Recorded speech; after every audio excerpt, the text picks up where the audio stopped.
Boa noite, pessoal, sejam bem-vindos a mais um vídeo aqui no canal do SCDR Eletrônica. Para quem ainda não é inscrito no canal, clica em inscrever-se, ativa o sininho para não perder as notificações. Agradecimento a todos os inscritos, agradecimento ao pessoal do LivePix, do Apoia, que está ajudando a gente a manter o nosso canal no ar. Agradecimento em especial ao YouTube.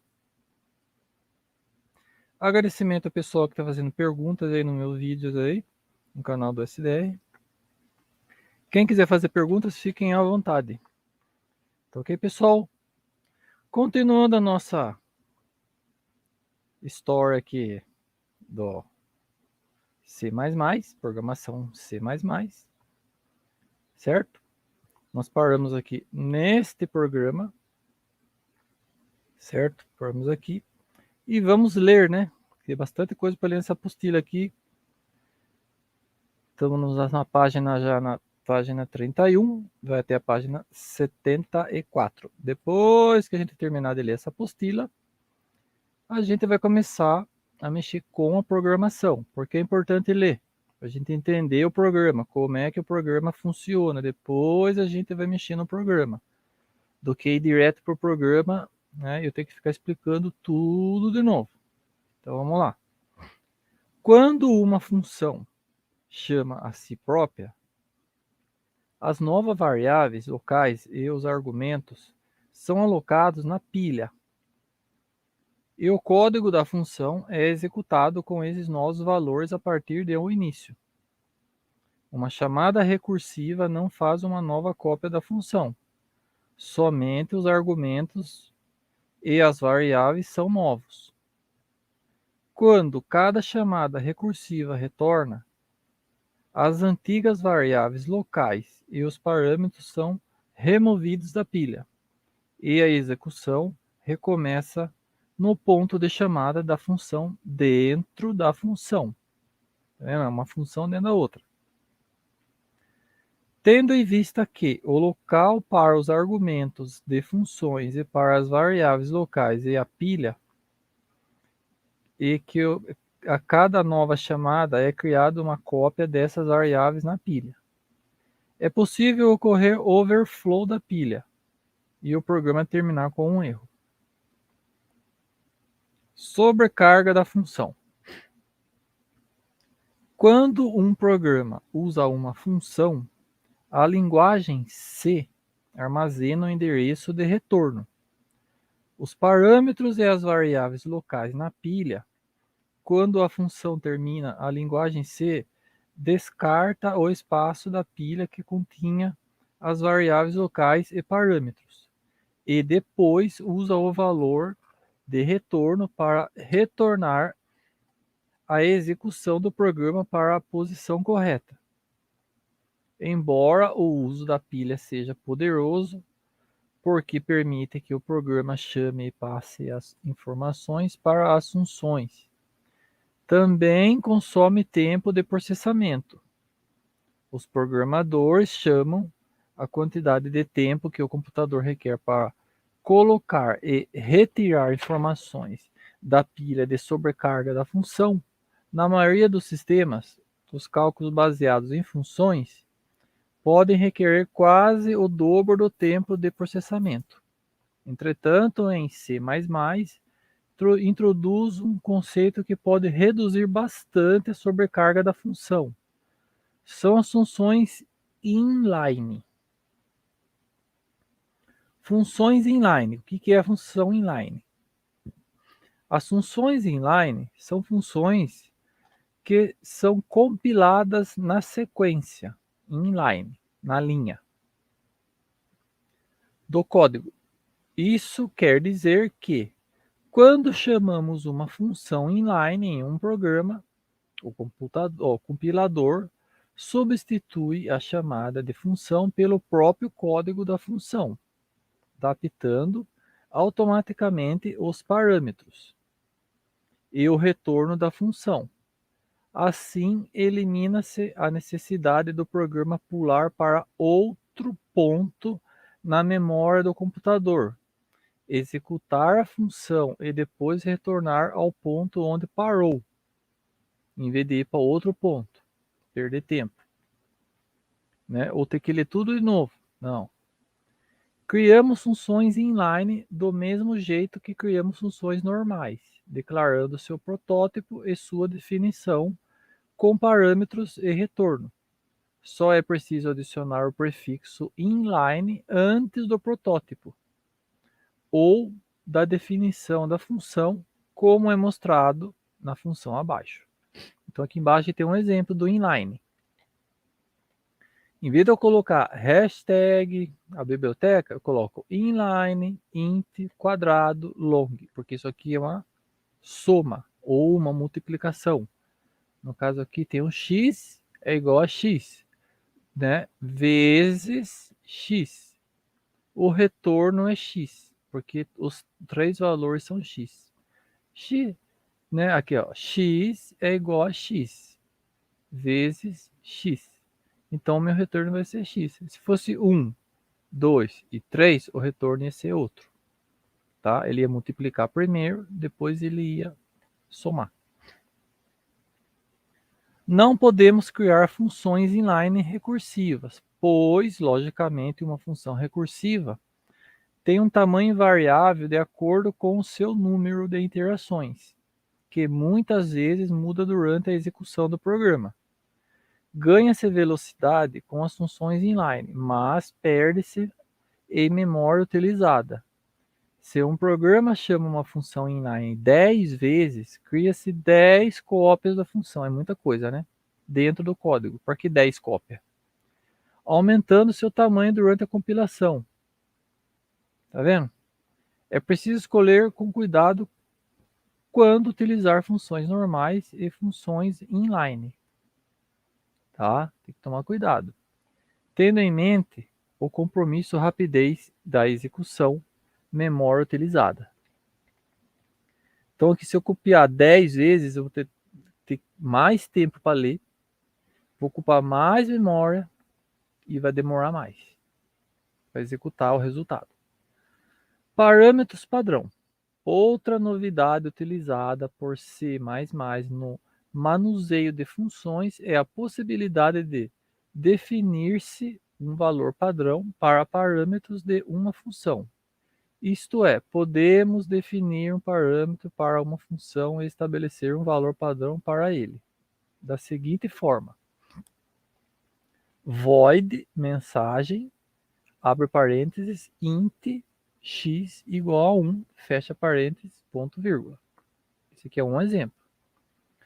Quando chamamos a função e enviamos um valor como parâmetro para ela, a função é executada normalmente, utilizando o valor de x que enviamos. Porém, caso não enviássemos um valor x como parâmetro para esta função, que tem que ter um valor, né? Para ter um parâmetro. isto é, fizéssemos a seguinte declaração no programa, mensagem. Fica só isso, tá? Eu não defini valor. Eu só coloco a mensagem, não coloco nem o void. Tá? Eu coloco a mensagem, abre e fecha parênteses, ponto vírgula. Acabou aí.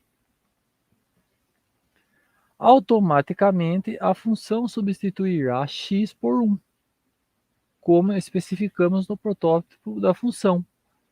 Caso não tivéssemos definido um valor padrão para o parâmetro x, o compilador nos retornaria um erro de parâmetros insuficientes, porque não definiu o valor, para que a função seja executada.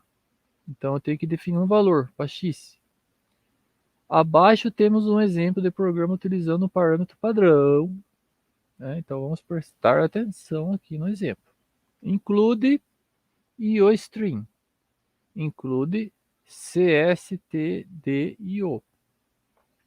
Usem namespace std. Void mensagem int x igual a 1. Então, eu defini que o x é igual a 1. If x diferente de 1. Count, você enviou um parâmetro para a função. O parâmetro x é igual a n, igual a x. If x igual. Você não enviou o parâmetro para a função. Ó. Não enviei o parâmetro para a função. O parâmetro x é igual a x. Fecha a chave. Vamos ver aqui em cima. Aqui, ó. Eu abri a chave aqui e fechei a chave aqui. Ó. Então, dentro dessa chave eu tenho o void setup, serial void setup, tá? Do Arduino, né? Aqui tem o int, que serial void loop. Abro chave de novo na instrução. Então, eu tenho o int de novo dentro da chave, count, entre com o valor. Né? Entre com um valor. Este valor será repassado para a função mensagem automaticamente. /n, tá? Agora tem aqui uma outra função, ó, cin, valor, mensagem e o valor que eu vou digitar. Count. Agora chamaremos a função mensagem sem lhe dar um parâmetro. Veja o que acontece. Mensagem, abre e fecha parênteses, ponto vírgula. System, abre parênteses, abre aspa, pause, né? Temos esse símbolo aqui, null, fecha parênteses e aspa, ponto vírgula. O return vai ser igual a zero, porque eu não defini valor aqui. Então, meu retorno é zero. Fecha a chave e terminou. Tá?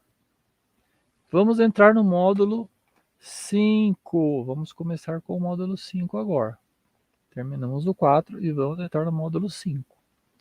Estudo dos comandos count e sim. O que vem a ser esse sim e o count? Vamos ver nesse módulo aqui. A linguagem C possui uma ótima biblioteca de classes relacionadas ao controle de entrada e saída de dados. Por isso que tem o IO. Tá? Desde o início da apostila, temos feito uso de algumas facilidades fornecidas por esta biblioteca, especificamente os comandos count e sim. Ok? Como você deve ter percebido, a classe count serve para exibir valores, seja o valor de uma variável ou uma frase, enquanto que sim serve para armazenar valores recebidos através do teclado em variáveis. Tínhamos na linguagem C as funções printf e scanf para executar essas mensagens, né, essas mesmas funções. Na verdade, printf e scanf também estão presentes em C++. Abre parênteses, assim como todas as funções padrões de C. A diferença de C para C++ é que C++ é mais rápido. E podemos utilizá-lo caso desejamos. Porém, os comandos, ou utilizando um termo mais tecnicamente apropriado, classes, Sim e Cout facilitam muito a vida do programador, por serem mais inteligentes que printf e scanf. Quanta coisa tem pra gente aprender, né? Isso que a gente tá aqui no 5 ainda, vai até o 11, né? Utilização de Cout. Como já dissemos, Cout exibe valores na tela. A síntese utilizada é Cout, esses símbolos aí, valor, string, variável, ponteiro, etc. Posso usar qualquer uma dessas variáveis aí. Todas as variáveis que tem disponível aí para C++. Utilizamos Cout em conjunto com o operador de inserção. Note que símbolo também é utilizado pelo operador de bitwise. Shift para a esquerda move bits de uma variável para a direção esquerda. Entretanto, não precisamos nos preocupar com isto. Por quê? C++ sabe diretamente diferenciar quando estamos utilizando um operador ou outro. Ele sabe, tá? Através do contexto. O operador indica ao comando Cout que um lado deve ser exibido na tela, além de identificar automaticamente qual o tipo deste dado e como ele deve ser formatado para exibição na tela. Assim, não precisamos informar a Cout que estamos enviando um inteiro, um real ou uma string. É um número inteiro, um número real ou uma string, como fazíamos em C, né? C dois pontos. O operador se encarrega desta identificação, bastando para o operador identificar o nome da variável. Abaixo temos uma lista de todos os tipos básicos de C++ reconhecidos pelo operador de inserção. Um signed share, share, short, um signed short, int, um signed int, long, um signed long, float, double e long double. O operador de inserção também fornece facilidades para a exibição de strings, além de tipos básicos mostrados acima. O operador de inserção também reconhece os seguintes tipos de ponteiros: const signed share, const unsigned share, const share e void. Beleza, pessoal? Ponteiros serão explicados com maior propriedade no módulo 8, mas precisamos saber que C e C++ representam strings, utilizando ponteiros para o endereço da memória da string. Este ponteiro pode ser o nome de uma variável matriz de tipo char, um ponteiro de tipo char ou então uma frase entre aspas. O operador de inserção reconhece cada um desses casos e exibe na tela a string de texto. Exemplo. Aqui embaixo a gente tem um exemplo. Tá? Temos aqui nessa linha share, né, o nome 20 igual a José das Couve. Temos na linha de baixo share asterístico, nome 2 igual a José das Galinhas. Temos aqui o Cout, agora nós temos Cout, José das Dores, Cout e o nome, e Cout nome 2. Tá? Que esse nome 2 está ligado com esse nome 2 aqui, ó. Beleza? Então, vamos parar por aqui hoje. Próximo vídeo, continuaremos nossa parte aqui da programação. Estamos na página 34 ainda. Beleza, pessoal? Vamos fazer vídeos pequenos assim para não ficar muito enjoativo. Abraço a todos que assistiram o vídeo, deram like. Quem ainda não se inscreveu, se inscreve no canal. E eu fui.